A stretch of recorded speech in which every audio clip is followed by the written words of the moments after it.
नमस्कार बच्चों, आप सभी का स्वागत है आपके अपने ऑनलाइन लर्निंग प्लेटफॉर्म नीट शास्त्र पर। मेरा नाम है Pratik Singh, MBBS first year student at government medical college बस्ती।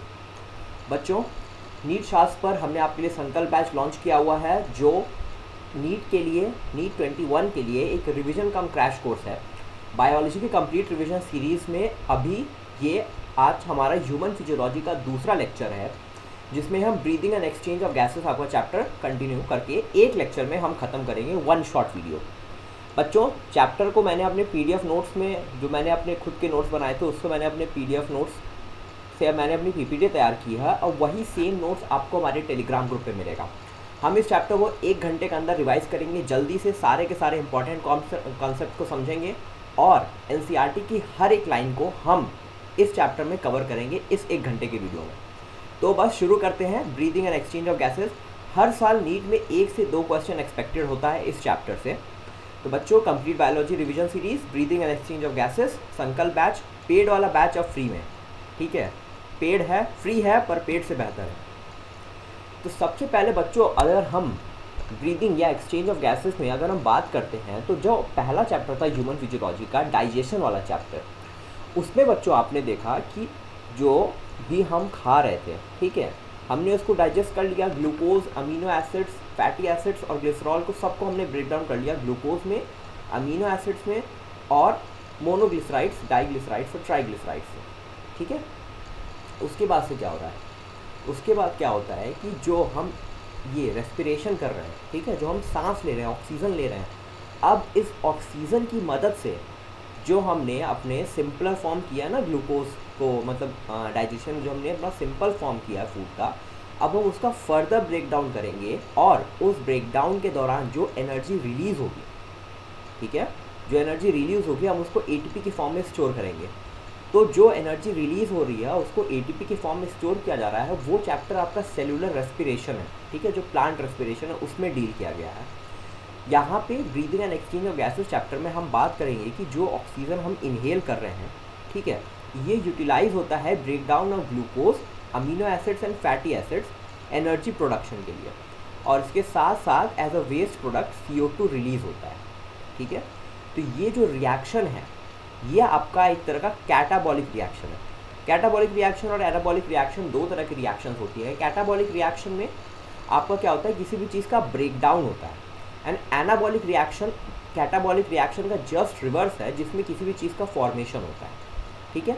तो यहाँ पे आपके लिए देखो, ये डेफिनेशन है, the process of exchange of oxygen from the atmosphere with CO2 produced by the cells is called breathing, commonly known as respiration. देखो, अभी स्टार्टिंग में चैप्टर की एनसीईआरटी की एग्जैक्ट लाइन है, तो यहाँ पे ब्रीदिंग और रेस्पिरेशन में कोई ऐसा डिफरेंस नहीं है, ठीक है।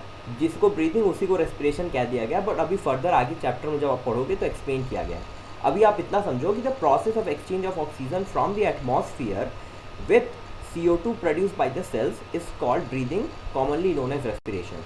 मतलब प्रोसेस ऑफ एक्सचेंज हो रहा है, CO2 जो सेल में प्रोड्यूस हो रहा है और ऑक्सीजन जो एटमॉस्फेयर में, ये दोनों का एक्सचेंज हो रहा है, यही आपका ब्रीदिंग या कॉमनली रेस्पिरेशन। रेस्पिरेटरी ऑर्गन्स, बच्चों देखो, हमने अभी एनिमल किंगडम में हम पढ़ा था, ठीक है। तो एनिमल किंगडम में हमने देखा था कि किस तरह से इवोल्यूशनरी स्पॉन्ज या पॉलीफेरा से लेकर मैमल्स तक किस तरह से हर एक सिस्टम का इवोल्यूशन हुआ।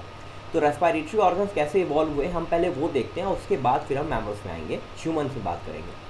तो स्पॉन्ज में, ठीक है, मतलब पॉलीफेरा, सिलेंट्राटा, फ्लैटवर्म्स, प्लेटीहेल्मिन्थस, ठीक है, इसमें simple diffusion over the entire body surface, यहाँ सिंपल डिफ्यूजन के थ्रू ही गैसेस का एक्सचेंज हो जा रहा है, कोई स्पेशलाइज्ड रेस्पिरेटरी ऑर्गन नहीं है। इसके बाद हम बात करें अर्थवर्म्स में, तो अर्थवर्म्स में मॉइस्ट क्यूटिकल होता है, जो आउटर सरफेस होता है अर्थवर्म का, सबसे बाहर का सरफेस होता है, वो क्यूटिकल कहलाता है, ठीक है।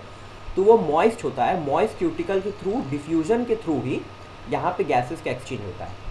इंसेक्ट्स में देखो, कई तरह के रेस्पिरेटरी ऑर्गन्स होते हैं, ठीक है, कई तरह के रेस्पिरेटरी ऑर्गन्स होते हैं, बट मोस्ट कॉमन जो होता है नेटवर्क ऑफ ट्यूब्स, जिसको हम ट्रैकियल ट्यूब्स कहते हैं, जो कॉकरोच में भी प्रेजेंट होता है, ठीक है, ट्रैकियल सिस्टम इंसेक्ट्स में।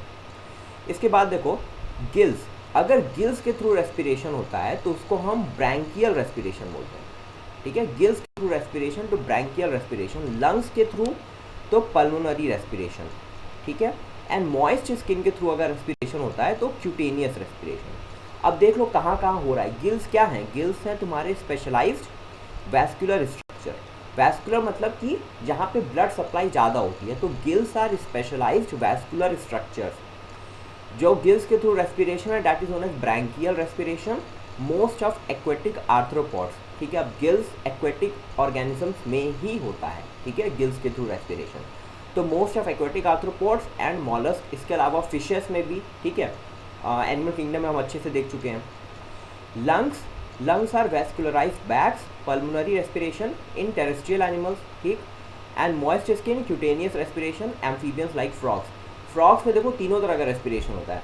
फ्रॉग्स में आपका moist skin through cutaneous respiration होता है, फ्रॉग्स में लंग्स भी होते हैं, पल्मोनरी रेस्पिरेशन भी होता है। इसके अलावा फ्रॉग्स में एक स्पेशल तरह का रेस्पिरेशन होता है, बक्कोफेरेंजियल रेस्पिरेशन, ठीक है, बक्कल कैविटी में और फेरिंग्स के थ्रू वहीं पे डिफ्यूजन हो जाता है, ठीक है, सिंपल डिफ्यूजन के थ्रू वहाँ भी रेस्पिरेशन होता है। तो जब फ्रॉग का चैप्टर पढ़ते हैं तो वहाँ पढ़ते थे, बट अभी वो एक्सक्लूडेड है, ठीक है। आगे बढ़ते बच्चों। तो बच्चों हम ह्यूमन रेस्पिरेटरी सिस्टम स्टार्ट करते हैं। ह्यूमन का रेस्पिरेटरी सिस्टम जो है वो स्टार्ट होता है a pair of external nostril से। ये जो हमारे नेजल पोर्स हैं इनको हम नॉस्ट्रल्स बोलते हैं, ठीक है, ओपनिंग अबव दी अपर लिप। इसके बाद आएगा नेजल पैसेज, ठीक है, ये नेजल पैसेज आएगा। उसके बाद आपका आएगा नेजल चेम्बर, ठीक है, नेजल चेम्बर। उसके बाद आपका आता है फेरिंग्स। फेरिंग्स देखो common passage for food and air, ठीक है, डाइजेस्टिव सिस्टम में भी देख चुके हो। फेरिंग्स की अब देखो, फेरिंग्स में ओपनिंग होगी लैरिंग्स, ठीक है, फेरिंग्स के बाद आपको लैरिंग्स मिलेगा। Larynx is a cartilaginous box which is used in the sound production which is also known as sound box. बच्चों देखो फेरिंग्स और लैरिंग्स में बहुत ज़्यादा कन्फ्यूजन होता है, ठीक है। फेरिंग्स हमेशा आपका common passage for food and air है, लैरिंग्स आपका वॉइस बॉक्स है, ठीक है। लैरिंग्स जैसे आप लाउड याद करो, ठीक है, एल से लाउड, एल फॉर लैरिंग्स। तो लैरिंग्स क्या है? साउंड बॉक्स है, लाउड साउंड का प्रोडक्शन कर रहा है, ठीक है, एल से लाउड, एल से लैरिंग्स। लैरिंग्स is sound box and pharynx is the common passage for food and air. उसके बाद आपको ट्रैकिया मिलेगा। Trachea is the wind pipe, ठीक है, thin elastic cartilaginous flap epiglottis. जो ये आपका लैरिंग्स है, ठीक है, लैरिंग्स की ओपनिंग को कहते हैं हम ग्लॉटिस, ठीक, ग्लॉटिस। और इसके ऊपर एक कार्टिलेज का थिन फ्लैप होता है जिसको हम कहते हैं एपिग्लॉटिस, जो हम खाना स्वेलो करते हैं, ठीक है। तो फेरिंग्स तो common passage for food and air है, तो वहाँ फूड भी आएगा, एयर भी आएगा, तो वो फेरिंग्स से, ठीक है, लैरिंग्स में या वॉइस बॉक्स में के थ्रू विंड पाइप पे ना चला जाए, इसीलिए एपिग्लॉटिस ग्लॉटिस को कवर कर लेता है, ठीक है। जो हमने डाइजेस्टिव सिस्टम में पढ़ा है, जब हम फूड को स्वेलो करते हैं, निगलते हैं, उस टाइम पे ग्लॉटिस आपका जो ओपनिंग है विंड पाइप का, उसको एपिग्लॉटिस कवर कर लेता है, ठीक है। इसके बाद देखो ट्रैकिया है, ठीक है, ट्रैकिया है straight tube extending up to mid thoracic cavity. देखो जो हमारा ये थोरैक्स है, ठीक है, इसमें जो अपर पोर्शन है ये आपका थोरैसिक कैविटी है, उसके नीचे का जो पोर्शन है वो एब्डोमिनल कैविटी है। और इन दोनों को डिवाइड कौन करता है? जैसे इतना पोर्शन थोरैक्स है, उसके नीचे का एब्डोमेन है, ये डिवाइड करता है डायफ्राम। डायफ्राम आपका एक डोम शेप्ड स्ट्रक्चर होता है, ठीक है, इस तरह से होता है डायफ्राम, ठीक है। उसके ऊपर का पोर्शन थोरैसिक कैविटी, नीचे का पोर्शन आपका हो गया एब्डोमिनल कैविटी, ठीक है बच्चों। तो ट्रैकिया जो आता है वो मिड थोरैसिक कैविटी का, मतलब थोरैसिक कैविटी के मिड तक आया, ठीक है, at the level of fifth thoracic vertebra. आपके वर्टिब्रा मतलब जो वर्टिब्रल कॉलम है उसमें एक एक 33 बोन्स है, टोटल 33 वर्टिब्रा हैं, ठीक है, 33 प्लूरल वर्टिब्री हैं, ठीक है, 33 वर्टिब्री हैं। तो सर्वाइकल वर्टिब्री जो नेक में प्रेजेंट है वो 7 होती हैं। उसके बाद थोरैसिक वर्टिब्री आती हैं जो थोरैक्स में प्रेजेंट है, थोरैसिक कैविटी में, ठीक है, वो 12 इन नंबर होती हैं। तो उसमें से जो फिफ्थ थोरैसिक वर्टिब्री है, मतलब जो 5वीं थोरैसिक वर्टिब्री है ऊपर से, उसके लेवल पे ट्रैकिया डिवाइड करता है, ठीक है, उसके लेवल पे ट्रैकिया डिवाइड करता है at the level of fifth thoracic vertebrae. ये बहुत इंपॉर्टेंट है, आप इसको याद रखेंगे। Trachea divides at the level of fifth thoracic vertebrae into right and left primary bronchi, ठीक है। Trachea divides at the level of fifth thoracic vertebrae into left pulmonary bronchi and right primary bronchi, right primary bronchi and left primary bronchi. Primary इसको 1 degree से हम show करते हैं, 1 degree लिख दिया उसका मतलब है कि प्राइमरी।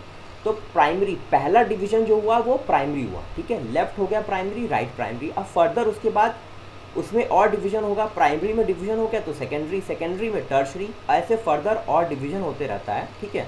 और जो फाइन ब्रांचेस होती हैं उनको हम ब्रोंकायोल्स बोलते हैं, ठीक है। फाइन ब्रांचेस को हमने कहा ब्रोंकायोल्स, प्राइमरी सेकेंडरी एंड टर्शरी का रिपीटेड डिवीजन हुआ और उसके बाद फाइन ब्रांचेस मिले, हमें वो कहते हैं हम ब्रोंकायोल्स। उसके बाद उनमें फर्दर डिवीजन होता है और हमें मिलता है टर्मिनल ब्रोंकायोल्स। टर्मिनल मतलब लास्ट, लास्ट की ब्रोंकायोल्स, ठीक है। और फाइनली जो टर्मिनल ब्रोंकायोल्स हैं वो ओपन हो जाती हैं एल्वियोलाई में। कुछ इस तरह से इसका स्ट्रक्चर होता है, जैसे ये आपका ट्रैकिया है, देखो ये फर्दर प्राइमरी ब्रोंकाई, ठीक है, राइट लेफ्ट फर्दर डिवाइड हुआ, ठीक है, फिर ये फर्दर और डिवाइड हुआ और डिवाइड हुआ, ऐसे करते करते ये प्राइमरी हो गया, ये सेकेंडरी हो गया, टर्शरी हो गया, फाइनली ये सब ब्रोंकायोल्स हो गए, ठीक है। और लास्ट में समझो ये टर्मिनल ब्रोंकायोल है। यहाँ पे देखो ये बैग लाइक स्ट्रक्चर हो जाएंगे, इन्हीं को हम कहते हैं एल्वियोलाई, ठीक है। तो ये हो गया एल्वियोलाई। टर्मिनल ब्रोंकायोल्स वेरी थिन, ठीक है, बहुत पतली पतली ब्रोंकायोल्स हैं, बहुत पतली पतली ट्यूब्स हैं जिसकी ओपनिंग पे आपको एल्वियोलाई मिलता है। Each terminal bronchiole give rise to a number of very thin irregular walled vascularized bag like structure called alveoli।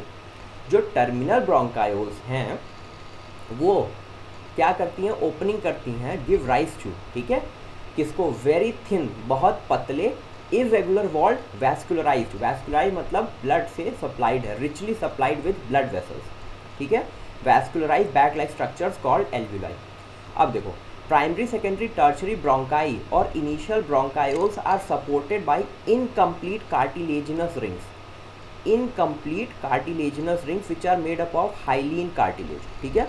Primary secondary और टर्शरी ब्रोंकायोल्स जो हैं, और प्राइमरी सेकेंडरी टर्शरी और इनिशियल ब्रोंकायोल्स, ठीक है, प्राइमरी सेकेंडरी टर्शरी और initial bronchioles supported होती हैं incomplete cartilaginous ring, C shaped होता है, ठीक है, इनकम्प्लीट होता है, पीछे की तरफ से खुला होता है, ठीक है। खुला क्यों, इनकम्प्लीट क्यों होता है, सपोर्ट कर रहा है तो इनकम्प्लीट क्यों, इनकम्प्लीट इसलिए है कि उसमें भी एक्सपेंशन होता है, आपके विंड पाइप में भी एक्सपेंशन होता है। तो अगर वो कंप्लीट कार्टिलेजिनस रिंग रहेगा तो वह एक्सपेंशन नहीं होने देगा, एक्सपेंशन को अलाउ नहीं करेगी।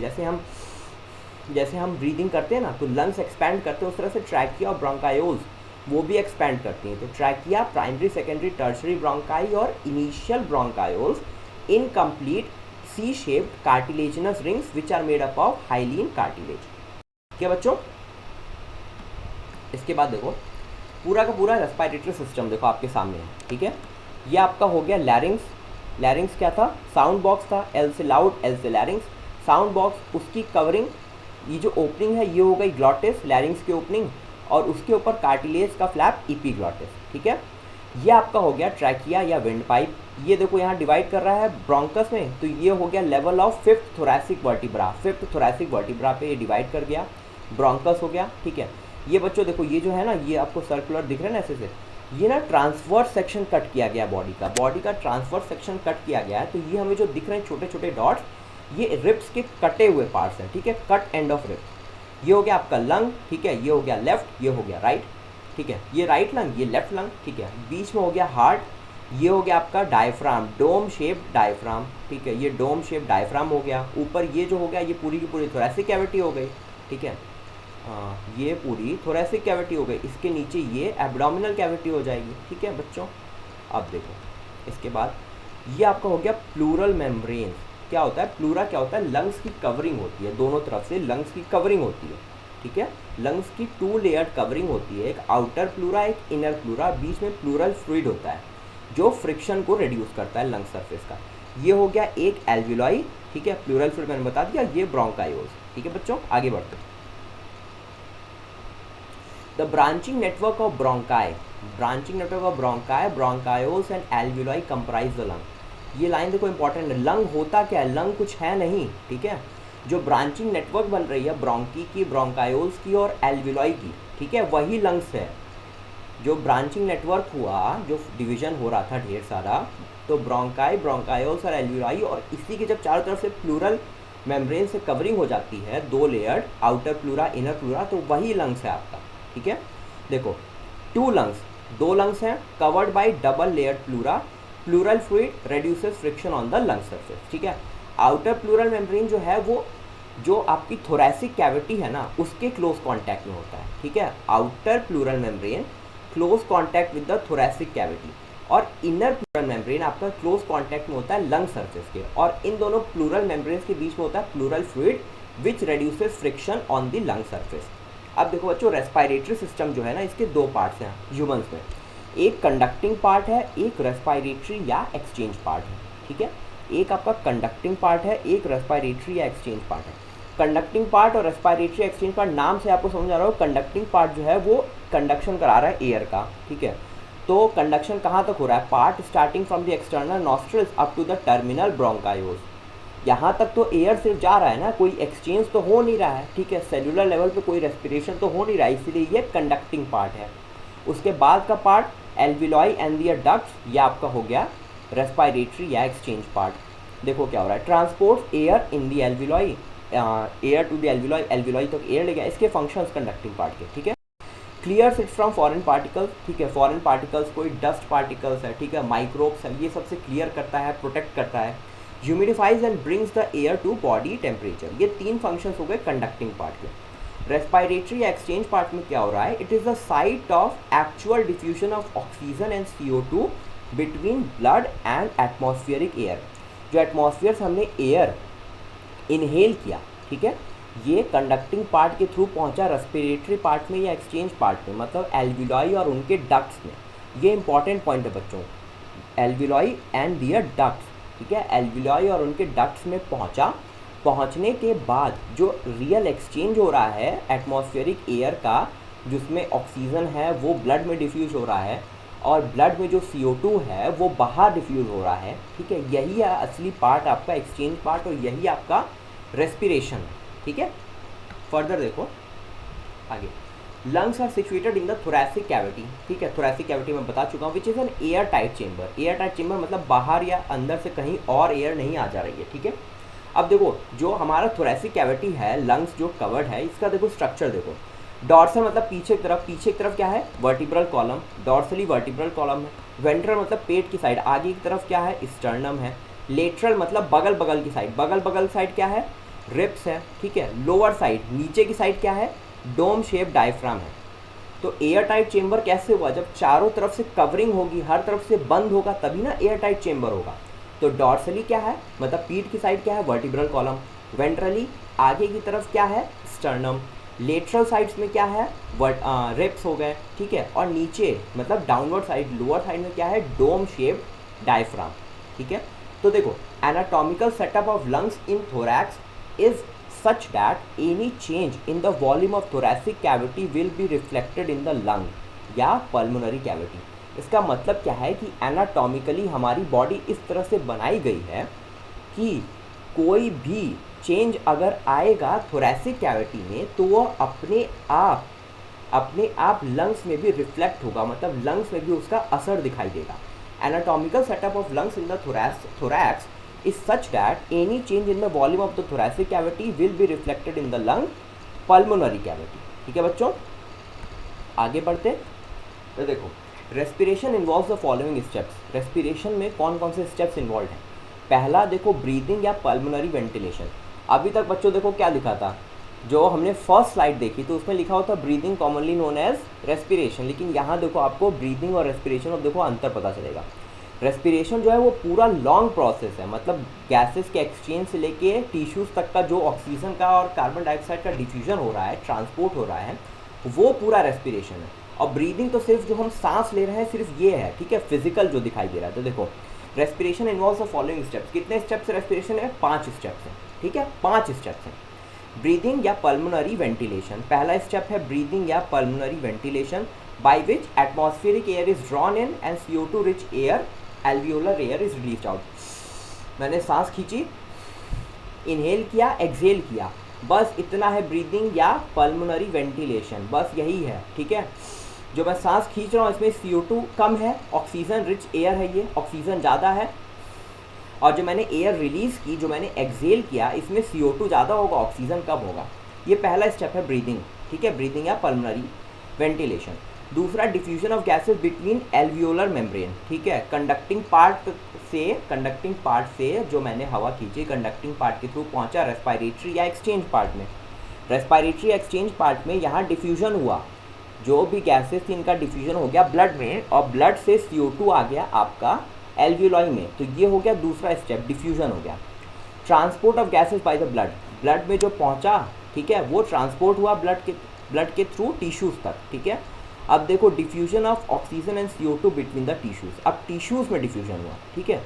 Utilisation of oxygen by the cells for catabolic reactions, oxygen चाहिए क्यों हमें, कैटाबॉलिज्म करना है हमें, किसका, ग्लूकोज का, अमीनो एसिड्स का, प्रोटीन अमीनो एसिड्स का, फैटी एसिड्स का, ये सबको हमें तोड़ना, उससे एनर्जी का प्रोडक्शन करना है। तो जो यूटिलाइजेशन हुआ, जो लास्ट स्टेप है, और यही होता है आपका सेलुलर रेस्पिरेशन, जिसमें CO2 as a waste product release होता है, जिसको हम चैप्टर 14 में पढ़ेंगे, रेस्पिरेशन इन प्लांट्स, ठीक है बच्चों।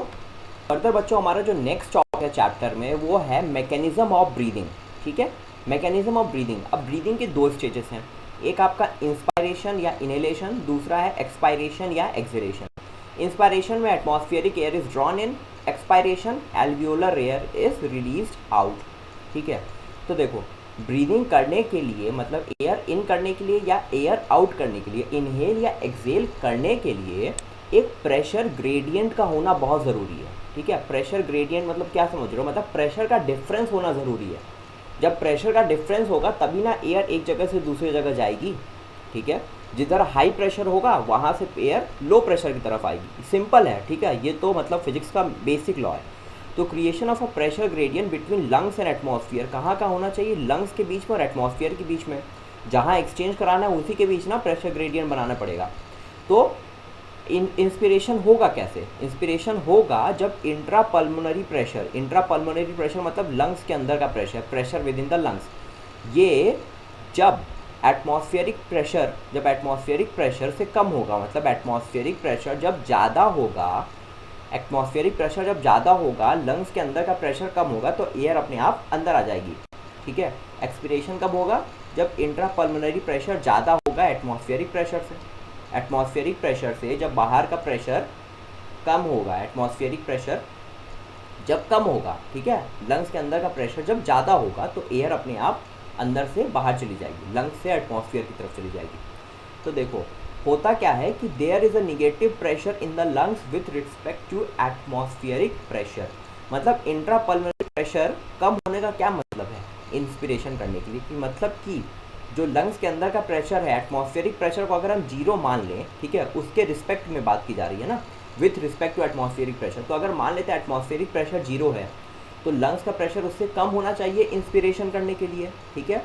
तो इसका मतलब क्या है कि वो निगेटिव में होगा, there is a negative pressure in the lungs with respect to atmospheric pressure. Negative का मतलब ये नहीं कि प्रेशर अंदर निगेटिव ही है, इसका मतलब ये है कि यहाँ लिखा हुआ है with respect to atmospheric pressure, इसका मतलब एटमॉस्फेरिक प्रेशर के कंपैरिजन में यहाँ का प्रेशर कम है, मतलब निगेटिव है, ठीक है। इस लाइन का मतलब ये। अब देखो कौन कौन सी चीज़ें हैं जो रेस्पिरेशन में मतलब ब्रीदिंग में मदद कर रही हैं। एक हो गया डायफ्राम, ठीक है, डायफ्राम, और स्पेशलाइज सेट ऑफ मसल्स हैं बॉडी में, एक्सटर्नल इंटरकोस्टल मसल्स और इंटरनल इंटरकोस्टल मसल्स। देखो बच्चों जो हमारे रिब्स हैं, ठीक है, ये हमारे रिब्स हैं, ठीक है, मान लो ये हमारे रिब्स हैं, ठीक है, ये रिब्स हैं हमारे, ठीक है। अब रिब्स में देखो कुछ मसल्स बाहर की तरफ से अटैच, जैसे मेरी फिंगर्स को समझो कि मेरी रिब्स हैं, ठीक है। तो ये समझ में मेरे थोरैक्स पे इस तरह से लगा हुआ है, ठीक है। तो ये जो एक एक रिब्स हैं, ठीक है, फिंगर्स को रिब्स समझ लो, तो मसल्स ना इसमें बाहर की तरफ मसल्स हैं, ठीक है, ऐसे ऐसे अटैच हैं, ऐसे ऐसे रिब्स के बीच में, और कुछ मसल्स अंदर की तरफ से हैं, ठीक है, 2 रिब्स के बीच में। तो जो बाहर की तरफ से मसल्स अटैच हैं, मतलब जो इधर से बॉडी वॉल की तरफ से हैं, बाहर की तरफ से, वो एक्सटर्नल इंटरकोस्टल मसल्स हो गई, ठीक है। रिब्स के बीच की मसल्स हैं तो इंटरकोस्टल मसल्स, बाहर वाली एक्सटर्नल हो गई, अंदर वाली इंटरनल हो गई। तो 2 तरह की मसल्स हो गई, एक्सटर्नल इंटरकोस्टल मसल्स और इंटरनल इंटरकोस्टल मसल्स और डायफ्राम। यही दोनों चीज़ हैं जो प्रेशर ग्रेडियंट बनाने में हेल्प कर रहे हैं, ठीक है बच्चों। फर्दर देखो इंस्पायरेशन की हम बात कर चुके हैं कि इंस्पायरेशन तब होगा जब एटमॉस्फेयर का प्रेशर ज़्यादा होगा और लंग्स का इंट्रापल्मोनरी प्रेशर एटमॉस्फेयर के प्रेशर से कम होगा, मतलब कि नेगेटिव होगा क्या, डायफ्राम ऑलरेडी डोम शेप्ड होता है, डायफ्राम का जब कॉन्ट्रैक्शन होगा तो फ्लैट हो जाएगा, ठीक है। डायफ्राम पहले डोम शेप्ड होता है नॉर्मल, ठीक है, नॉर्मल स्टेट में। डायफ्राम का जब कॉन्ट्रैक्शन हुआ तो डायफ्राम डोम शेप से फ्लैट हो गया, इस तरह से था, फ्लैट हो गया, तो क्या हुआ, ये वाला एक्सिस है, ठीक है, एंटीरियर और पोस्टीरियर, एंटीरियर मतलब ऊपर, पोस्टीरियर नीचे, एंटीरियर पोस्टीरियर एक्सिस में बच्चों डायफ्राम डोम शेप से फ्लैट हो गया, तो ये वॉल्यूम बढ़ गया ना, फ्लैट हो गया, डोम शेप था इस तरह से था, फ्लैट हो गया, इतना ये वॉल्यूम बढ़ा ना, तो डायफ्राम का कॉन्ट्रैक्शन हुआ, तो increase in volume in the thoracic chamber in the antero posterior axis, ठीक है, ये एक्सिस आप याद रखोगे, एंटीरियर पोस्टीरियर एक्सिस, ऊपर नीचे वाले एक्सिस में, ठीक है। इसके अलावा contraction of external intercostal muscles, ठीक है, एक्सटर्नल इंटरकोस्टल मसल्स जब कॉन्ट्रैक्ट करेंगी तो रिब्स जो हैं बॉडी के, ribs lift up the ribs and the sternum, sternum मतलब ये बीच वाली बोन होती है, ये होती है स्टर्नम, उससे रिब्स अटैच होती हैं, तो जब एक्सटर्नल इंटरकोस्टल मसल्स कॉन्ट्रैक्ट करी तो तुम्हारे रिब्स और स्टर्नम ऊपर की तरफ आए, ठीक है, ऊपर की तरफ आ गए, ऊपर उठे, ठीक है, रिब्स और स्टर्नम तुम्हारे ऊपर की तरफ उठे, तो इससे क्या हुआ, increase in the thoracic chamber in the dorsoventral axis, ठीक है, डॉर्सोवेंट्रल एक्सिस, डॉर्सल मतलब क्या है, पीठ वाली साइड, वेंट्रल मतलब फ्रंट वाली साइड, ठीक है। तो जब एक्सटर्नल इंटरकोस्टल मसल्स कॉन्ट्रैक्ट किए तो रिब्स ऊपर की तरफ और बाहर की तरफ, ठीक है, अपवर्ड्स और आउटवर्ड्स आएंगे, अपवर्ड्स आएंगे और आउटवर्ड्स आएंगे, तो ये वाली एक्सिस में, डॉर्सल और वेंट्रल एक्सिस में वॉल्यूम बढ़ रही है, ठीक है, तो ये हो गया डॉर्सो वेंट्रल एक्सिस का वॉल्यूम बढ़ गया। डायफ्राम जब कॉन्ट्रैक्ट हुआ तो एंटीरियर और पोस्टीरियर एक्सिस में वॉल्यूम बढ़ा, जब रिब्स और स्टर्नम लिफ्ट अप हुए, ठीक है, एक्सटर्नल इंटरकोस्टल मसल जब कॉन्ट्रैक्ट करी तो डॉर्सो वेंट्रल एक्सिस में वॉल्यूम इंक्रीज करा थोरैसिक कैविटी का, ठीक है। तो मतलब दोनों एक्सिस में, एंटीरियर पोस्टीरियर और डॉर्सल वेंट्रल दोनों एक्सिस में जब वॉल्यूम इंक्रीज करा, ठीक है, थोरैसिक कैविटी का वॉल्यूम इंक्रीज करा, ठीक है, वॉल्यूम इंक्रीज करेगा तो प्रेशर घटेगा, ठीक है, like overall increase in thoracic volume, thoracic chamber, तो उसके वजह से पल्मोनरी वॉल्यूम, लंग्स का भी हमने पढ़ा है ना, the anatomical setup of lungs in the thoracic cavity such that any change in the thoracic chamber will be reflected in the pulmonary volume, thorax का अगर वॉल्यूम घटेगा तो लंग्स का घटेगा ही वॉल्यूम का अपने आप, तो इंक्रीज इन थोरैसिक वॉल्यूम मतलब इंक्रीज इन पल्मोनरी वॉल्यूम, और वॉल्यूम बढ़ा तो प्रेशर घटा, ठीक है, फिजिक्स का नियम basic, increase in pulmonary volume मतलब decrease in intra pulmonary pressure, और ये कम हुआ, एटमॉस्फेरिक प्रेशर से कम हो गया और बस एयर अपने आप अंदर आ गई, ठीक है, प्रेशर डिफरेंस की वजह से। एक्सपायरेशन देखो कैसे हो रहा है, तो देखो जो इंस्पिरेशन है, तुमने एक चीज़ नोटिस की कि डायफ्राम भी कॉन्ट्रैक्ट हुआ और एक्सटर्नल इंटरकोस्टल मसल्स भी कॉन्ट्रैक्ट हुआ,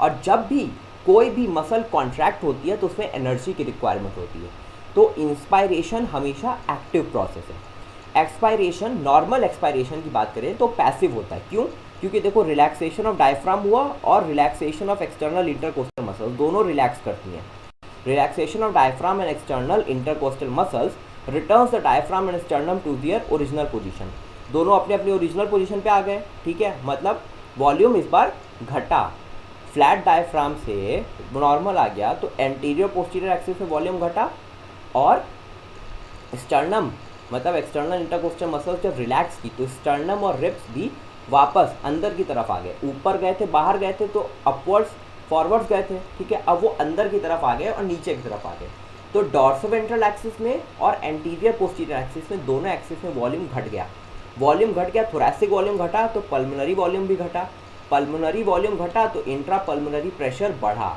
और इंट्रा पल्मोनरी प्रेशर तुम्हारा बढ़ के एटमॉस्फेरिक प्रेशर से भी ज़्यादा हो गया, ठीक है, decrease in thoracic volume, increase in pulmonary pressure greater than the atmospheric pressure, ठीक है, देखो थोरैसिक वॉल्यूम घटा तो पल्मोनरी वॉल्यूम भी घटा, वॉल्यूम घटा तो प्रेशर बढ़ा एटमॉस्फेरिक प्रेशर से ज़्यादा हो गया और अपने आप एयर एक्सपायर्ड हो गई।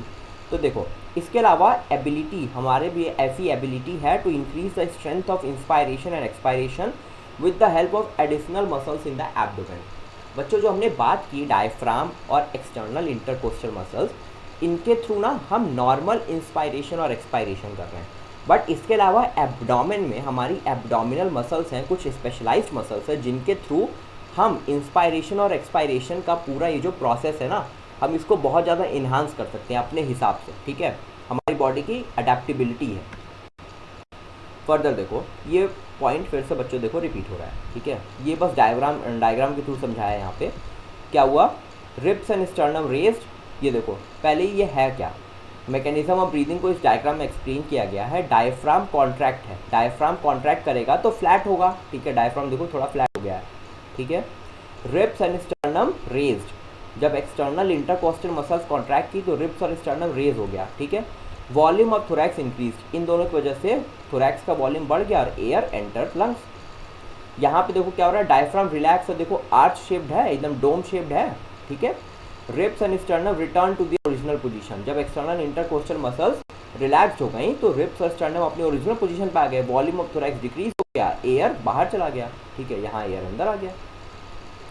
Breathing rate, on an average a healthy human breathes 12 to 16 times per minute. Breathing rate कितना है, 12 to 16 times per minute, 12 to 16 times per minute breathing rate. Spirometer देखो बच्चों क्या है, estimation of volume of air involve in the breathing movement, जो हम breathing कर रहे हैं ना, एयर ले रहे हैं, इन आउट एक्सेल इनहेलेशन जो कर रहे हैं, इसमें कितनी एयर इन्वॉल्व हो रही है, मतलब कितना इंस्पायर कर रहे हैं, कितना एक्सपायर कर रहे हैं, इसी को जो वॉल्यूम हम इसका एस्टिमेशन करते हैं इस इंस्ट्रूमेंट के थ्रू, उसी को हम बोलते हैं स्पायरोमीटर, ठीक है बच्चों। अब चैप्टर में जो अगला टॉपिक आता है वो है रेस्पिरेटरी वॉल्यूम्स एंड कैपेसिटीज़। देखो वॉल्यूम्स और कैपेसिटीज़, देखो 4 वॉल्यूम्स और 5 कैपेसिटीज़ हैं। वॉल्यूम्स आपका है ना, जो सीधे सीधे जो रेस्पिरेशन में डायरेक्टली इन्वॉल्व हो रहा है वो आपके वॉल्यूम्स हैं, और कैपेसिटीज़ जो आपकी बनती हैं वो इन्हीं वॉल्यूम्स को 2 या 3 वॉल्यूम्स को ऐड करके कैपेसिटीज़ डिफाइन की गई है, ठीक है।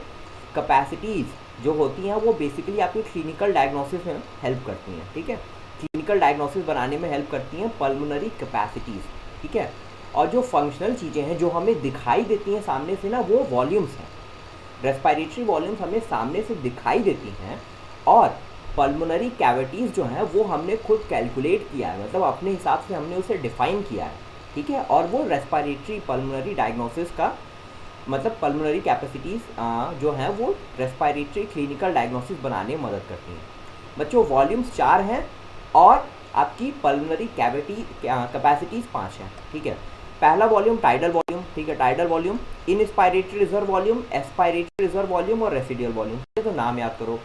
Tidal volume, inspiratory reserve volume, expiratory reserve volume और रेसिडियल वॉल्यूम। टाइडल वॉल्यूम होता है 500 ml, इनस्पायरेटरी रिजर्व वॉल्यूम 2500 से 3000 ml, एक्सपायरेटरी रिजर्व वॉल्यूम 1000 से 1100 ml, रेसिडुअल वॉल्यूम 1100 से 1200 ml। देखो बच्चों, जो हम नॉर्मल एक बार में जो नॉर्मल अभी मैं बैठा हुआ हूँ, ठीक है, तो नॉर्मल में जितना इंस्पायर कर रहा हूँ एक्सपायर कर रहा हूँ, ये हो गया टाइडल वॉल्यूम, ठीक है, 500 ml। Volume of air inspired expired during a normal respiration, तो हमारा ब्रीदिंग रेट क्या था, 12 to 16 टाइम्स पर मिनट, ठीक है। एक बार में 500 ml एयर ले रहे हैं तो मतलब 600 से 800 ml एयर हम पर मिनट इंस्पायर कर रहे हैं या एक्सपायर कर रहे हैं, ठीक है।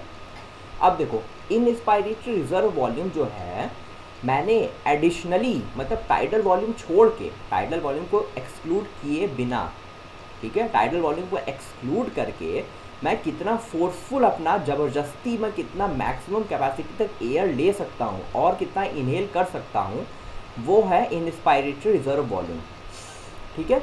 तो additional volume of air inspired by forceful inspiration, ये टाइडल वॉल्यूम को एक्सक्लूड किया हुआ है, इसमें टाइडल वॉल्यूम एडेड नहीं है। Expiratory reserve volume, additional volume of air expired by a forceful expiration, मतलब नॉर्मल इंस्पायरेशन कर रहे थे, कितना एडिशनल वॉल्यूम ऑफ एयर मैंने फोर्सफुल्ली एक्सपायर कर दिया, ठीक है, जितना मेरी कैपेसिटी उतना मैं कर सकता हूँ, वो हो गया एक्सपायरेटरी रिजर्व वॉल्यूम, जो 1100 से 1200 ml होता है। रेसिडुअल वॉल्यूम जो होता है 1100 से 1200 ml, वो बच्चों आपका volume of air in remaining in the lungs even after a forceful expiration. देखो जो रेसिडुअल वॉल्यूम है ना, इतनी अमाउंट ऑफ एयर मतलब 1100 से 1200 ml एयर लंग्स में हमेशा प्रेजेंट होती है। डेथ के टाइम पे ही ये एयर निकलती है, ठीक है, जब ह्यूमन बींग्स की डेथ हो जाती है तभी ये एयर बाहर जाती है, ठीक है। 1100 से 1200 ml लंग्स में इतनी एयर रेसिडुअल वॉल्यूम हमेशा रहती है। अब देखो इन्हीं वॉल्यूम्स को ऐड करके कैपेसिटीज़ डिफाइन की गई हैं। कैसी की गई हैं, देखो इनस्पायरेटरी कैपेसिटी मतलब कि total volume of air inspired after normal expiration, ठीक है, नॉर्मल हमने एक्सपायर किया तो कितना हम अपनी कैपेसिटी कितनी हो गई इंस्पायर करने की, टाइडल वॉल्यूम तो ले ही रहे थे और मैक्सिमम फोर्सफुल कितना कर सकते थे, IRV इंस्पायरेटरी वॉल्यूम हो गया इंस्पायरेटरी कैपेसिटी। एक्सपायरेटरी कैपेसिटी देखो वैसे ही tidal volume plus expiratory volume, मतलब कितनी हमारी एक्सपायर करने की मैक्सिमम कितनी कैपेसिटी है। टाइडल वॉल्यूम तो एक्सपायर कर ही सकते हैं, ठीक है, जितना लिए उतना तो दिए, उसके अलावा फोर्सफुल कितना कर सकते हैं, expiratory reserve volume. Functional residual capacity. Functional residual capacity देखो बच्चों क्या है, जो हमारी लंग्स में जो हम टाइडल वॉल्यूम जो हम लंग्स इंस्पायर एक्सपायर कर रहे हैं नॉर्मल, उसके अलावा हम कितना फोर्सफुल एक्सपायर कर सकते हैं, एक्सपायरेटरी रिजर्व वॉल्यूम, और लंग्स में कितना एयर हमेशा प्रेजेंट रहता है जिसका हम कुछ नहीं कर सकते, रेसिडुअल वॉल्यूम। तो एक्सपायरेटरी रिजर्व वॉल्यूम और रेसिडुअल वॉल्यूम दोनों को जब ऐड कर देते हैं तो फंक्शनल रेसिडुअल कैपेसिटी आता है। Volume of air remaining in lungs after normal expiration, वही हो गया ERV प्लस RV। बच्चों देखो अभी मैं स्पायरोग्राम आपको दिखाऊंगा तो सारी चीज़ें एकदम क्रिस्टल क्लियर हो जाएंगी, ठीक है। अभी बस डेफिनेशन देखो, जल्दी जल्दी समझ लो इसको बस एक बार। Vital capacity, maximum volume of air person can breathe in after a forced expiration, ठीक है। एक फोर्स्ड एक्सपायरेशन के बाद कितना मैक्सिमम वॉल्यूम ऑफ एयर एक इंसान एक्सपायर कर सकता है। Maximum volume of air a person can breathe out after a forced inspiration, ये दोनों डेफिनेशन वैलिड है, ठीक है। और ये होता कितना है, ERV plus TV plus IR, ठीक है। देखो ये दोनों डेफिनेशन अभी क्लियर हो जाएगी स्पायरोग्राम में। टोटल लंग कैपेसिटी मतलब टोटल लंग की कैपेसिटी है, रेसिडुअल वॉल्यूम हमेशा रहेगा, एक्सपायरेटरी रिजर्व वॉल्यूम, उसके बाद टाइडल वॉल्यूम और उसके बाद इनस्पायरेटरी रिजर्व वॉल्यूम। मतलब कि तुम अभी नॉर्मल स्टेट में बैठे हुए हो, ठीक है, तुमने एक्सपायर किया, फिर तुम मैक्सिमम इंस्पायर कर लो, ठीक है, और उस समय पे जो तुम्हारी स्टेट है, तुम्हारे लंग्स में जितनी एयर है वो तुम्हारा टोटल लंग कैपेसिटी है। देखो बच्चों अगली साइड में तुम्हें स्पायरोग्राम दिखाता हूँ। बच्चों अभी जो आपके सामने जो डायग्राम है ये है स्पायरोग्राम, ठीक है, स्पायरोग्राम। अब इसमें देखो पहले वॉल्यूम समझो, मैंने कहा था 4 वॉल्यूम्स हैं और 5 कैपेसिटीज़ हैं। वॉल्यूम कौन कौन सी थी, tidal volume, inspiratory reserve volume, expiratory reserve volume और रेसिडुअल वॉल्यूम। टाइडल वॉल्यूम देखो सबका लिखा हुआ है 500 ml, inspiratory reserve volume 2500 to 3000 ml, expiratory reserve volume 1000 to 1100 ml, residual volume 1100 to 1200 ml। देखो बच्चों नॉर्मली अगर देखो तुम इंस्पायरेशन स्टार्ट करो, तुमने इंस्पायर किया एयर, एक्सपायर किया, नॉर्मल इंस्पायर किया एक्सपायर किया, ठीक है। टाइडल वॉल्यूम तुमने क्या किया, तुमने चेक किया कि तुम्हारे लंग्स की मैक्सिमम इंस्पायर करने की कैपेसिटी क्या है, तो तुमने इंस्पायर किया इंस्पायर किया इंस्पायर किया इंस्पायर किया, तुम यहाँ तक पहुँच गए, तुमने इतना इंस्पायर कर लिया, ठीक है। इस पॉइंट पे हो तुम, अभी इस पॉइंट तक तुम पहुँचे, सॉरी क्या किया बच्चों तुमने लंग्स की कैपेसिटी चेक करने के लिए तुमने एयर इनहेल किया, मैक्सिमम कितना इनहेल किया, तुम यहाँ तक पहुँच गए मैक्सिमम, ठीक है, तुमने यहाँ तक इनहेल किया। तो जो तुमने additional volume of air inhale किया ना वो इंस्पायरेटरी रिजर्व वॉल्यूम हो गया, और टाइडल वॉल्यूम और इंस्पायरेटरी रिजर्व वॉल्यूम जो तुम्हारी मैक्सिमम कैपेसिटी हो गई वो तुम्हारी इनस्पायरेटरी कैपेसिटी हो गई। अब देखो तुमने एक्सेल कर दिया और तुम वापस आ गए, ठीक है, इस पॉइंट पे तुमने वापस आ गए, अब तुम नॉर्मल स्टेट पे आ गए फिर से। अब तुमने चेक किया, तुमने एक नॉर्मल ब्रीथ ली, ठीक है। अब इसके बाद नॉर्मल एक्सपायरेशन के बाद तुमने चेक किया कि तुम्हारी मैक्सिमम एक्सपायर करने की टेंडेंसी क्या है, ठीक है। तो तुम अपनी एक्सपिरेशन को बढ़ाए बढ़ाए बढ़ाए मैक्सिमम तक गए यहाँ तक, ठीक है। अब इसके बाद बच्चों देखो, अब इसके बाद ना तुमने जो एक्सपायर किया है ना फोर्सफुली, अब तुम्हारी बॉडी इसको कॉम्पनसेट करेगी और तुम वापस से जब इंस्पायर करोगे तो तुम टाइडल वॉल्यूम लोगे और उसके अलावा तुम एक्सपायरेटरी रिजर्व वॉल्यूम इंस्पायर करके यहाँ वापस से नॉर्मल स्टेट पे आओगे, ठीक है। तो आप समझो अगर इस पॉइंट से, ठीक है, एक्सपायरेटरी रिजर्व वॉल्यूम जो तुमने एक्सेल किया था वहाँ से अगर तुम डायरेक्ट अपना इंस्पिरेशन नॉर्मल एकदम फिर चेक करते हो कि तुम मैक्सिमम इंस्पायरेटरी कैपेसिटी क्या है, ठीक है। तो इस पॉइंट से लेके इस पॉइंट तक ये तुम्हारी हो गई वाइटल कैपेसिटी, ठीक है। टोटल लंग कैपेसिटी तुमने चारों वॉल्यूम्स को ऐड कर दिया, ठीक है, तुम्हारी टोटल लंग कैपेसिटी हो गई, ठीक है। एक्सपायरेटरी कैपेसिटी कितनी हो गई तुम्हारी, यहाँ से टाइडल वॉल्यूम तुमने एक्सेल किया, उसके अलावा एक्सपायरेटरी रिजर्व वॉल्यूम, ये तुम्हारी एक्सपायरेटरी कैपेसिटी हो गई। और functional residual capacity, functional residual volume plus residual volume, तो वो हो गई तुम्हारी FRC, फंक्शनल रेसिडुअल कैपेसिटी। बच्चों जो मैं PDF नोट्स प्रोवाइड करूंगा उसमें ये स्पायरोग्राम का स्ट्रक्चर दिया हुआ है और वो स्ट्रक्चर पूरा ब्लैंक है, ठीक है, मतलब इस तरह से, ठीक है। तो आराम से तुम उसे अपनी कॉपी में बनाना, ठीक है, एक बार अपनी कॉपी में से बनाना और इसी तरह से, ठीक है, इस तरह से बना के समझ लेना, ठीक है। और NCERT के डेफिनेशंस पढ़ना, अब बहुत मज़ा आएगा, ठीक है। इस तरह से तुम बना के समझोगे, ठीक है, जितना खेलना होगा खेल लेना, पूरा ये ग्राफ की तरह है, ठीक है, पूरा बहुत मज़ेदार है। बट मैं तुम्हें एक रूल बता दूं, ठीक है, कहाँ तुम्हें नहीं खेलना है, ठीक है। इस तरह से अपना खेलना, समझना इस चीज़ को, तुम्हें इस एरिया में नहीं जाना है, ठीक है। इस एरिया में नहीं पहुंचना है, यहीं ऊपर करना है, ऊपर नीचे करना है, इधर उधर, ठीक है। इतना करना है जो करना है, इस एरिया में नहीं जाना है, ये रेसिडुअल वॉल्यूम, ठीक है, इसका तुम कुछ नहीं कर सकते। तो रेसिडुअल वॉल्यूम को तुम डिस्टर्ब नहीं करोगे, ठीक है। बाकी इतने एरिया में तुम इसको मतलब इस तरह से एक दो बार जब तुम स्पायरोग्राम बनाओगे, स्ट्रक्चर तुम खुद देखोगे, एनसीईआरटी की डेफिनेशन पढ़ोगे, सब क्रिस्टल क्लियर हो जाएगा, ठीक है। आगे बढ़ते बच्चों, आगे जो हमें पढ़ना है वो पढ़ना है exchange of gases. Exchange of gases वो हो क्या है, एक्सचेंज ऑफ गैसेस कैसे होगा। प्राइमरी साइड एक्सचेंज है एल्वियोलाई का। एक्सचेंज कहाँ कहाँ हो रहा है, देखो एक्सचेंज दो बार हो रहा है। एक बार एल्वियोलाई में हो रहा है, एल्वियोलाई से ब्लड में जा रहा है, फिर ब्लड से टिश्यूज में जा रहा है। Exchange of gases occurs between blood and tissues. एक हो गया एल्वियोलाई में, एक ब्लड और टिश्यू। हो कैसे रहा है, ये सिंपल डिफ्यूजन के थ्रू हो रहा है, बेस्ड ऑन प्रेशर या कॉन्सेंट्रेशन ग्रेडियंट, सिंपल डिफ्यूजन, ठीक है। Rate of diffusion also depends upon, किस चीज़ पर डिपेंड कर रहा है, पहला जो मेन है उस पर डिपेंड कर रहा है, प्रेशर या कॉन्सेंट्रेशन ग्रेडियंट, उसके अलावा सॉल्युबिलिटी ऑफ गैस और thickness of the membrane involve in diffusion. अब देखो बच्चों, सॉल्युबिलिटी ऑफ द गैस, जो गैस ज़्यादा सॉल्युबल होगी ब्लड में, वो सीधी सी बात है ज़्यादा उसका डिफ्यूजन होगा, ठीक है। Solubility of the gas and thickness of the membrane involve in diffusion. Membrane जो थिकनेस हो रहा है जिसके अक्रॉस, वो कितना ज़्यादा है, थिकनेस उसकी ज़्यादा होगी तो डिफ्यूजन कम हो जाएगा। पार्शियल प्रेशर, मतलब जो प्रेशर ग्रेडियंट है उसको हम पार्शियल प्रेशर के थ्रू मेजर करेंगे। Pressure exerted by individual gas in a mixture of gases, पता है, फिजिक्स में पढ़ चुके हो। PO2 से रिप्रेजेंट करते हैं partial pressure of oxygen, PCO2 partial pressure of CO2।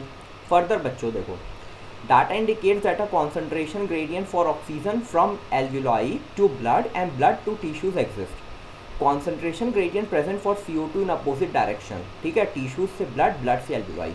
मतलब अभी देखो हम एक डाटा देखते हैं, उसमें ये अपने आप तुम्हें समझ में आ जाएगा कि एक कॉन्सेंट्रेशन ग्रेडियंट एग्जिस्ट कर रहा है ऑक्सीजन का एटमॉस्फेयर से लेके एल्वियोलाई के लिए और एल्वियोलाई से लेके टिश्यू के लिए, ठीक है, इस डायरेक्शन में।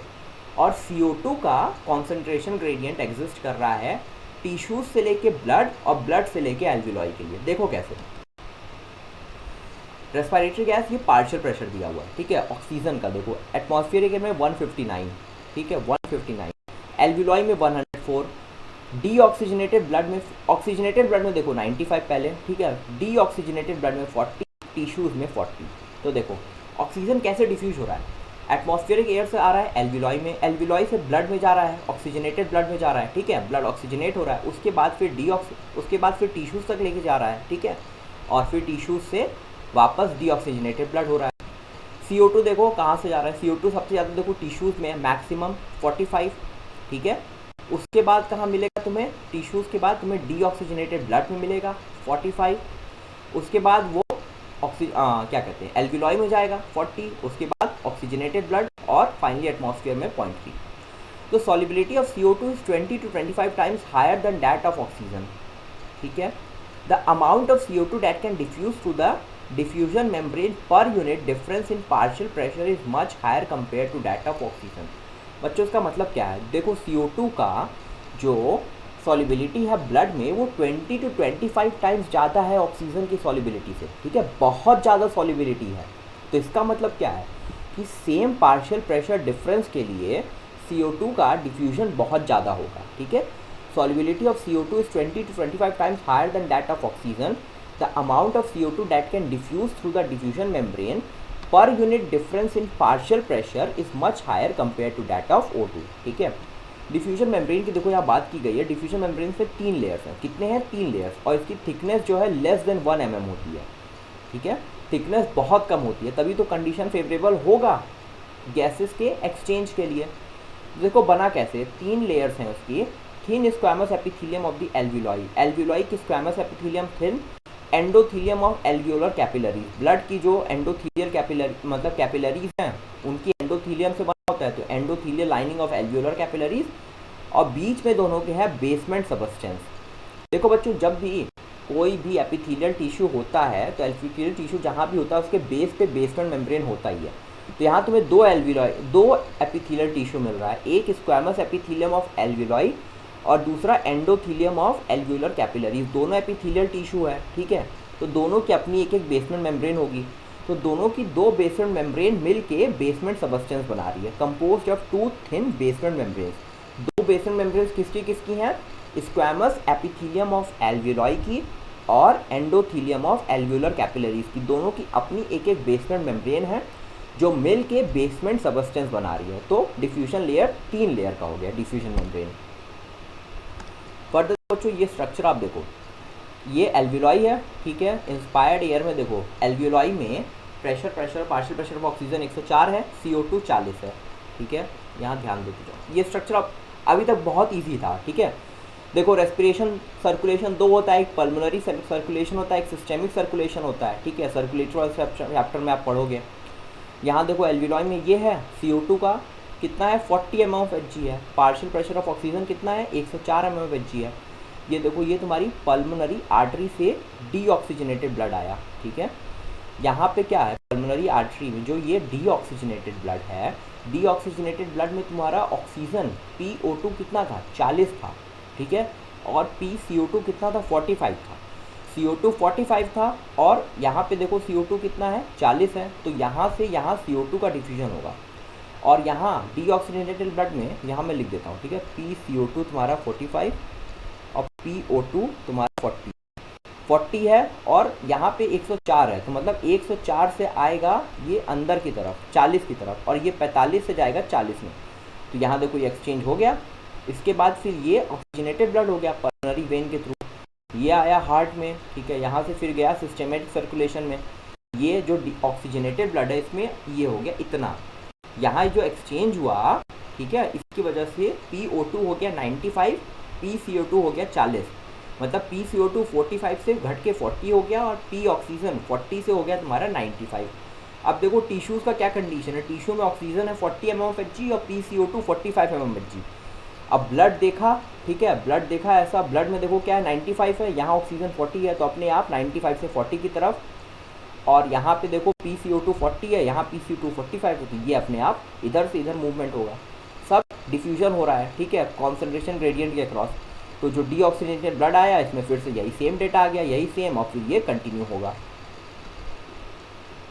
अच्छा ये स्ट्रक्चर देख लो एल्वियोलाई का, ठीक है, पास से ये एल्वियोलर कैविटी है, ये तुम्हारी हो गई squamous epithelium of alveolar wall 1 cell thick, ठीक है। बीच में बेसमेंट सबस्टेंस जो 2 लेयर का बना हुआ है, 2 लेयर मतलब कि 2 बेसमेंट ब्रेन है बीच में। ये एंडोथीलियम ऑफ ब्लड कैपिलरी हो गई, ठीक है। ये रेड ब्लड सेल्स इसमें जा रहे हैं, ये ब्लड कैपिलरी, ठीक है। फर्दर अगला टॉपिक जो आता है वो है ट्रांसपोर्ट ऑफ गैसेस। अगला टॉपिक बच्चों ट्रांसपोर्ट ऑफ गैसेस, ठीक है। Blood is the medium for the transport of gases, ठीक है। अब देखो क्या हो रहा है, ऑक्सीजन जो है उसका 97% RBCs के थ्रू हो रहा है, RBCs के थ्रू ट्रांसपोर्ट होता है। 3% dissolve state through the plasma, मतलब प्लाज्मा ब्लड में ऐसे ही डिजॉल्व होकर 3% चला जा रहा है, ठीक है, सिंपल डिफ्यूजन।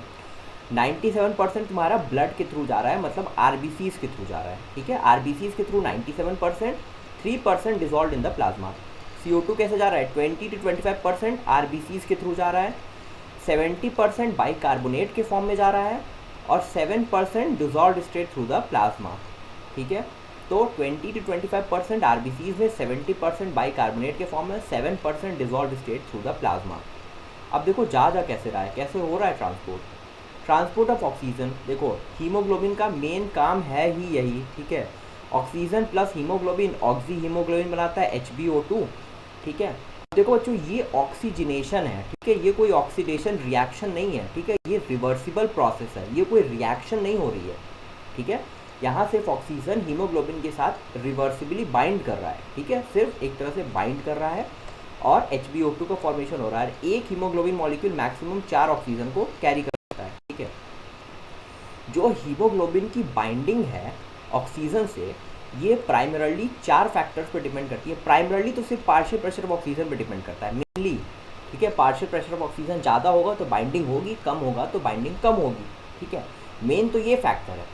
उसके अलावा और भी फैक्टर्स हैं जो ऑक्सीजन की हीमोग्लोबिन के साथ बाइंडिंग अफेक्ट करते हैं। क्या है, partial pressure, CO2, H+ concentration और टेम्परेचर, ये 4 चीज़ें हैं, ठीक है। अब देखो कैसे अफेक्ट करती हैं, ये देखो इन द एल्वियोलाई में देखो क्या हो रहा है बच्चों, पार्शियल प्रेशर ऑफ ऑक्सीजन ज़्यादा है, partial pressure of carbon dioxide कम है, H+ कम है, लोअर टेम्परेचर है। देखो एल्वियोलाई में को याद रखने का तरीका क्या है कि पार्शियल प्रेशर ऑफ ऑक्सीजन ज़्यादा है, उसके अलावा बाकी तीनों कम है, ठीक है, बाकी तीनों कम है।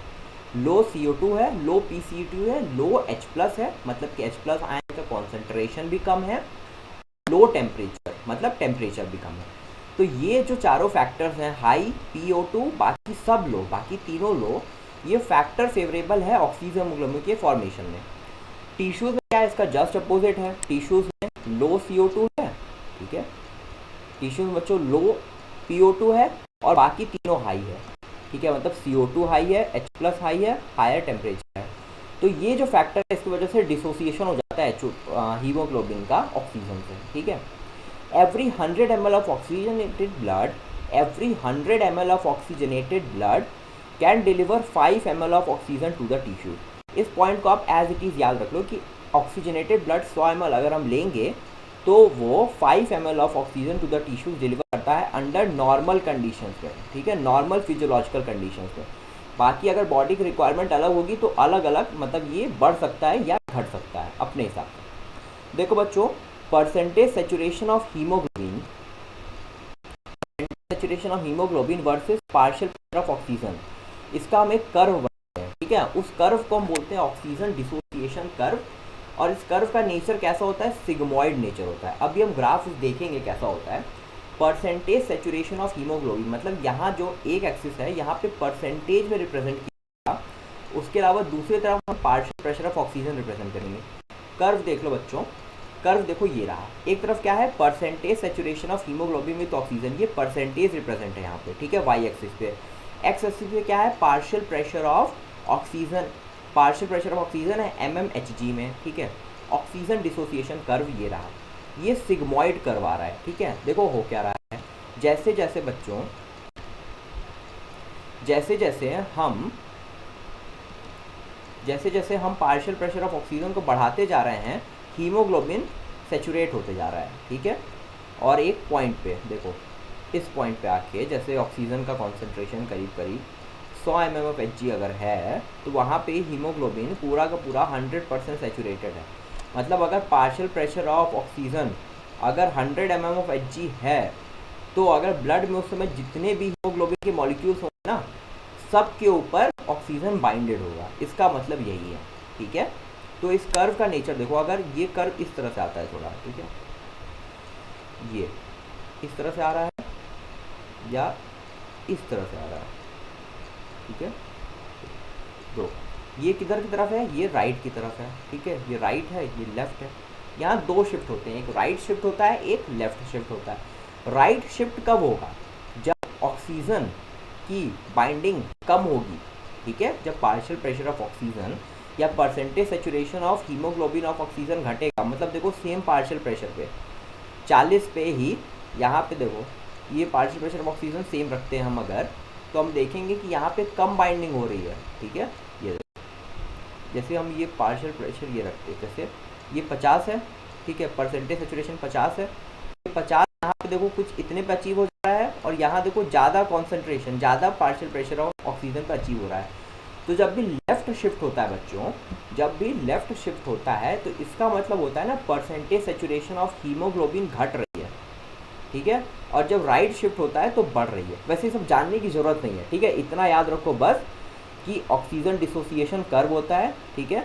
ऑक्सीजन डिसोसिएशन कर्व का नेचर होता है सिग्मॉइड, जिसमें partial pressure of haemoglobin with oxygen Y axis पे होता है और partial percentage saturation of haemoglobin with oxygen को हम वाई एक्सिस पे शो करते हैं और पार्शियल प्रेशर ऑफ ऑक्सीजन को हम एक्स एक्सिस पे शो करते हैं, और इसका नेचर आता है सिग्मॉइड, ठीक है, सिग्मॉइड इसका नेचर आता है। बस बच्चों, जो हमने ट्रांसपोर्ट ऑफ ऑक्सीजन देख लिया, अब आगे transport of carbon dioxide. Transport of carbon dioxide कैसे हो रहा था, 20 to 25% तुम्हारा हो रहा था आरबीसीज के थ्रू, 70% बाइकार्बोनेट के फॉर्म में और 7% dissolve state in the plasma, ठीक है। प्लाज्मा में जो डिफ्यूजन के थ्रू हो रहा है वो ऐसे ही जा रहा है, वो तो हटाओ। 20 to 25% हो रहा है आरबीसीज के थ्रू, ठीक है, तो वो हो रहा है in the form of कार्बो haemoglobin, carbamino haemoglobin, ठीक है। इसमें होता क्या है, टिश्यूज में क्या है, PCO2 ज़्यादा है, P ऑक्सीजन कम है, एल्वियोलाई में PCO2 कम है, PO2 ज़्यादा है, ठीक है। तो देखो बस होगा क्या, बस ऑक्सीजन जब कम है, ऑक्सीजन की कॉन्सेंट्रेशन और PCO2 की ज़्यादा है, तो हीमोग्लोबिन के साथ कार्बन डाइऑक्साइड बाइंड कर जाता है। 20 to 25% ट्रांसपोर्टेशन ऐसे ही होता है, ठीक है। हुआ क्या, एल्विलॉय में देखो जैसे CO2 का कॉन्सेंट्रेशन बहुत कम है और ऑक्सीजन का कॉन्सेंट्रेशन ज़्यादा है, तो वहाँ पे हीमोग्लोबिन से ऑक्सीजन बाइंड कर गया, ठीक है, कंडीशन भी फेवरेबल थे, वहाँ CO2 कम था, H+ कम था, टेम्परेचर कम था। अब वही हीमोग्लोबिन जो RBC के अंदर है वो आया टिश्यूज़ के पास। टिश्यूज़ में क्या है, ऑक्सीजन कम है, CO2 ज़्यादा है, टेम्परेचर ज़्यादा है और H+ ज़्यादा है, तो यहाँ पे ऑक्सीजन डिसोसिएट कर जाएगा, ऑक्सीजन निकल गया और CO2 यहाँ पे हीमोग्लोबिन से बाइंड कर गया, कार्बामीनोग्लोबिन। सारा नहीं होगा, 97% CO2 ऑक्सीजन आ रहा है हीमोग्लोबिन पे और यहाँ डिसोसिएशन होगा उसका, और उसमें से 20 to 25% CO2 ही बाइंड करेगा कार्बामीनो हीमोग्लोबिन बना के, ठीक है, इस तरह से ट्रांसपोर्ट होगा। फर्दर देखो बच्चों, जो बाइकार्बोनेट के फॉर्म में ट्रांसपोर्ट है वो कैसे हो रहा है। जैसे मान लो ये तुम्हारा RBC है, ठीक है, RBC के अंदर एक एंजाइम होता है CA, कार्बोनिक एनहाइड्रेस, ठीक है, carbonic anhydrase fastest enzyme in the world. इसका बहुत हाई कॉन्सेंट्रेशन है, कार्बोनिक एनहाइड्रेस का RBC के अंदर हाई कॉन्सेंट्रेशन है।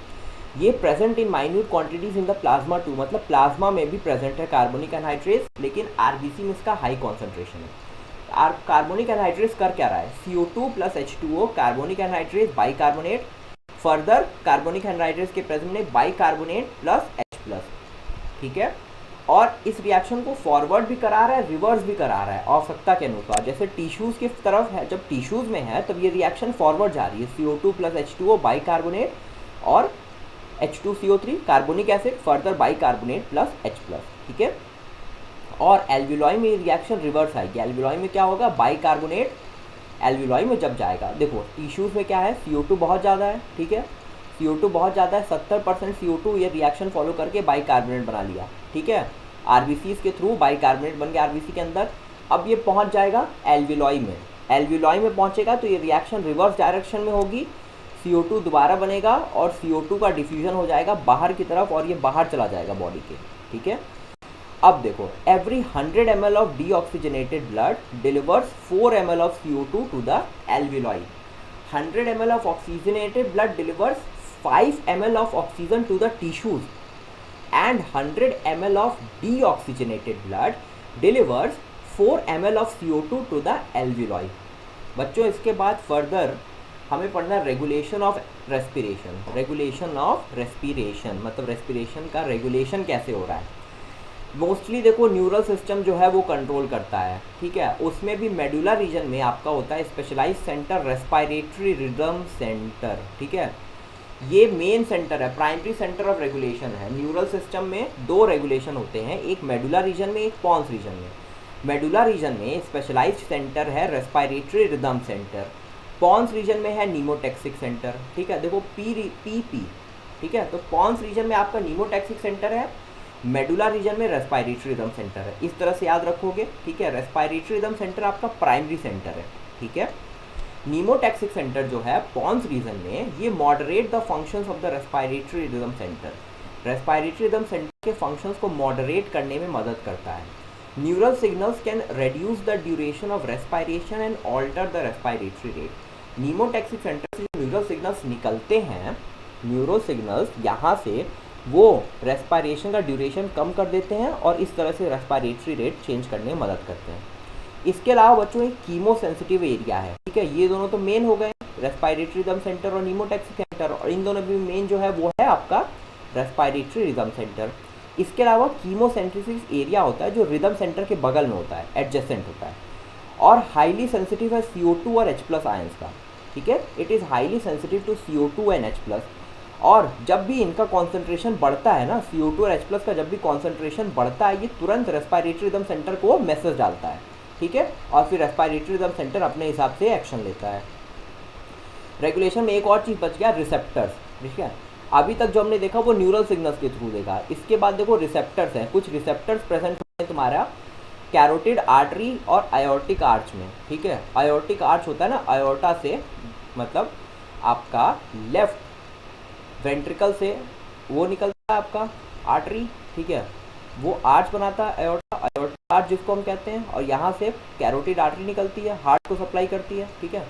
तो यहीं पे रिसेप्टर्स प्रेजेंट होते हैं, यहीं पे छोटे छोटे रिसेप्टर्स प्रेजेंट होते हैं, कहाँ कहाँ, कैरोटिड आर्च, आयोर्टिक आर्च और कैरोटिड आर्टरी, ठीक है, इस पे कुछ रिसेप्टर्स प्रेजेंट होते हैं जो CO2 और H+ का कॉन्सेंट्रेशन रिकॉग्नाइज करते हैं, ठीक है, और इसके हिसाब से चेंजेस इनमें हो रहा है, घट रहा है या बढ़ रहा है, उसके हिसाब से सिग्नल्स भेजते हैं किसको, रेस्पिरेटरी रिदम सेंटर को। देखो कोई भी सेंटर है, जैसे कीमोसेंसिटिव एरिया है, ठीक है, कीमोसेंसिटिव एरिया है, रिदम सेंटर को ये भी मैसेज कर रहा है, रिदम सेंटर को CO2 और H+ के लिए सेंसिटिव है, और रिसेप्टर्स जो प्रेजेंट है आयोटिक आर्च और कैरोटिड आर्टरी में, ये दोनों भी मैसेज कर रहे हैं किसको, रेस्पिरेटरी रिदम सेंटर को। रेस्पिरेटरी रिदम सेंटर तुम्हारा प्राइमरी सेंटर फॉर रेस्पिरेशन है। एक बार फिर से रिवाइज कर लो, न्यूरल सिस्टम मेडुलर रीजन में respiratory rhythm centre, pons region में नीमोटैक्सिक सेंटर, मेन तुम्हारा रेस्पिरेटरी रिदम सेंटर है, ठीक है। नीमोटैक्सिक सेंटर जो होता है ये मॉडरेट करता है functions of respiratory rhythm centre. Neural signals यहाँ से निकलते हैं जो रेस्पिरेशन के रेट को घटाते हैं, ठीक है, रिड्यूस करते हैं, और इस तरह से रेस्पिरेटरी रेट चेंज करते हैं।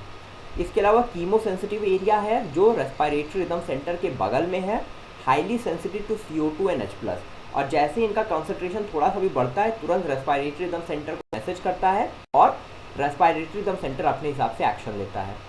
फर्दर बच्चों इसके अलावा कुछ रिसेप्टर्स है आयोटिक आर्च और कैरोटिड आर्टरी में, ठीक है, जो तुम्हारे H+ और CO2 कॉन्सेंट्रेशन में चेंजेस को डिटेक्ट करते हैं और सिग्नल्स भेजते हैं रेस्पिरेटरी रिदम सेंटर को। इंपॉर्टेंट पॉइंट ये है कि the role of oxygen in the regulation of respiratory rhythm is quite insignificant, मतलब कि ऑक्सीजन का रोल रेस्पिरेशन को रेगुलेट करने में इनसिग्निफिकेंट है, मतलब कि कोई खास रोल नहीं है ऑक्सीजन का। जो breathing and exchange of gases chapter का आपका लास्ट टॉपिक है disorders of the respiratory system. पूरा सिस्टम हमने पढ़ लिया, आप देखते हैं disorders. Asthma, difficulty in breathing causing wheezing due to inflammation of the bronchi and bronchioles, ठीक है, डिफिकल्टी इन ब्रीदिंग, अस्थमा में वीजिंग, इस तरह से जो सांस लेते हैं ना, जो साउंड प्रोड्यूस होती है इसको हम कहते हैं वीजिंग, ठीक है। Abnormal sound during respiration is known as wheezing. तो difficulty in breathing causing wheezing due to inflammation of the bronchi and bronchioles. Emphysema, emphysema तुम्हारा क्रोनिक डिसऑर्डर है। बच्चों देखो दो तरह के डिसऑर्डर्स होते हैं, एक होता है एक्यूट, एक होता है क्रॉनिक। एक्यूट डिसऑर्डर होता है जो शॉर्ट टाइम के लिए होता है, शॉर्ट टाइम में खत्म हो गया। क्रोनिक डिसऑर्डर आपका लॉन्ग टाइम चलता है, लाइफ लॉन्ग भी चल सकता है। तो एम्फाइसीमा क्रोनिक डिसऑर्डर है, ठीक है, लॉन्ग टाइम डिसऑर्डर है। इसमें क्या होता है, cigarette smoking, main cause cigarette smoking है। सिगरेट स्मोकिंग की वजह से एल्वियोलाई की जो वॉल्स है वो डैमेज हो जाती हैं, ठीक है, एल्वियोलाई वॉल्स डैमेज हो जाती हैं और एल्वियोलाई में फ्लूइड भी इकट्ठा हो जाता है, जिसकी वजह से ना रेस्पिरेशन का सरफेस घट जाता है, इसलिए सांस फूलती है जल्दी और इंसान जल्दी थक जाता है, ठीक है, स्मोकिंग की वजह से। मेन कॉज है सिगरेट स्मोकिंग, ठीक है, इसीलिए no smoking. Occupational respiratory disorders, occupational respiratory disorders में क्या है कि कुछ ऐसी इंडस्ट्रीज होती हैं जहाँ पे ग्राइंडिंग और स्टोन ब्रेकिंग का काम होता है, ठीक है, ग्राइंडिंग और स्टोन ब्रेकिंग का काम होता है कुछ इंडस्ट्रीज में, जिसकी वजह से large amount of dust is produced, ठीक है। इतना ज़्यादा डस्ट प्रोड्यूस होता है कि defence mechanism of the body can not cope with the situation, और इसका लॉन्ग एक्सपोजर जब होता है ना तो इन्फ्लामेशन हो जाता है और इसकी वजह से फाइब्रोसिस हो जाती है। Fibrosis is proliferation of fibrous tissues, मतलब फाइब्रस टिश्यूज का ग्रोथ होने लगा, अनकंट्रोल्ड ग्रोथ हो गया, उनका प्रोलिफरेशन हो गया, जिसकी वजह से सीरियस लंग डैमेज हो जाता है, ठीक है। And workers should wear protective mask, workers को प्रोटेक्टिव मास्क पहनना चाहिए ऑक्यूपेशनल रेस्पिरेटरी डिसऑर्डर से बचने के लिए। कोरोना वायरस से बचने के लिए तो लोग मास्क पहन नहीं रहे हैं, ठीक है, और रेस्पिरेटरी डिसऑर्डर से बचने के लिए क्या ही मास्क पहनेंगे। मास्क पहनिए, सोशल डिस्टेंसिंग फॉलो करिए, ठीक है, घर में रहिए, नीट शास्त्र से पढ़ते रहिए, नीट क्रैक करिए। फर्दर बच्चों आपका चैप्टर यहाँ खत्म होता है, breathing and exchange of gases. I hope आपको सारे कंसेप्ट समझ में आए होंगे। टेलीग्राम ग्रुप पे जाना है, वहाँ से नोट्स डाउनलोड करने हैं, ठीक है, नीट शास्त्र ऑफिशियल टेलीग्राम ग्रुप से नोट्स डाउनलोड करने हैं, एनसीईआरटी बुक की थराउ रीडिंग लगानी है, इस चैप्टर के प्रीवियस क्वेश्चन सॉल्व करने हैं। पढ़ते रहिए। All the best for your NEET journey. Thank you so much.